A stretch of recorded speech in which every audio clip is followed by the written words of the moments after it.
This is a follow-up from our previous post around Gabriel Meinhardt's work. And really, we're going to talk about a windfall tax, which was implemented by the previous government and set at 75%. Unfortunately, oil and gas prices at one point fell to historic lows, but there was no support from the government at that point. And the current government has just increased the tax to 78%.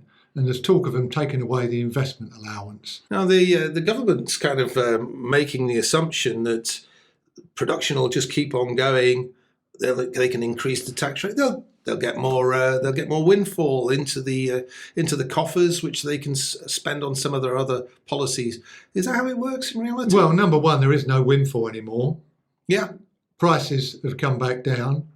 And number two, it's a simplistic assumption that activity will continue if the tax goes up. And it won't. And it won't. We see that. We talk to people in and around the industry, various sectors of it, exploration, the appraisal, the development. There won't be that level of, and you're hearing this from. It's not the majors like BP and Shell who make great profits, but mainly from their overseas operations. What this is doing is hurting the UK companies. What sort of companies are being affected most by this?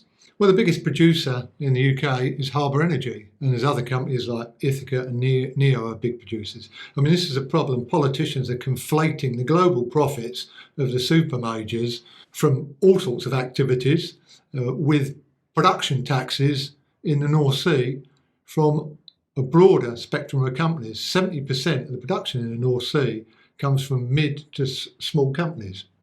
Conflated. I'll have a look down the dictionary for that word. Very good. So I mean, you look at the UK or you look at the North Sea and you see a stark difference between one side of the basin, the UK, and the other side of the basin, Norway, where activity is high in Norway and virtually zero in the UK. Norway is less mature, but the principal reason there is a difference is the tax, the fiscal regime. And so this windfall tax, no other industry in the UK pays a windfall tax, with one exception. That would be wind. Apparently some of the offshore wind companies, they were making so much profit that the government went after them. And of course, imports, which are gradually going to become more and more of our energy consumption, pay no windfall tax. So low production, that means less revenue coming in for the government. So again, they won't have the expected returns and expected budget that they will have to spend on other policies where they want to change the world. The Labour assumption is that it will be business as usual, and a higher tax rate just results in higher tax income. Yeah. That will not be the case. The UK, if the policy is implemented, will become totally uninvestable. Because if you start investing, then you won't pay 78% tax. Your marginal tax rate goes up to over 100%. So there is no reason to invest at all.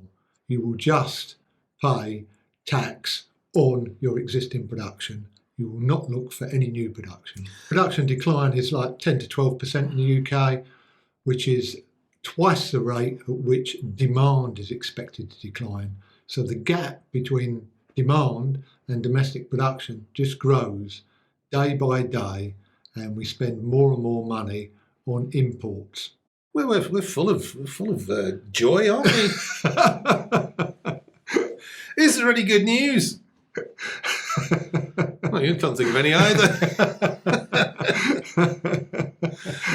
The other comment that's made in the article is. Around about 200,000 people work either directly or indirectly in the oil and gas sector within the UK, and it's anticipated that as many as 95,000 jobs would go unless there is an increase in the level of activity. So the money that might be made on the windfall tax probably going to go on social security, paying people who are on the dole. Yeah. And many of those jobs have the skills for the energy transition. So about 90% of the skills within the oil and gas sector are transferable to things like offshore wind. And if you ramp down the oil and gas sector too quick, then basically those people will go else. Those people and also those companies will go elsewhere. They will not be here to deliver the energy transition. Oh, we're full of fun, aren't we?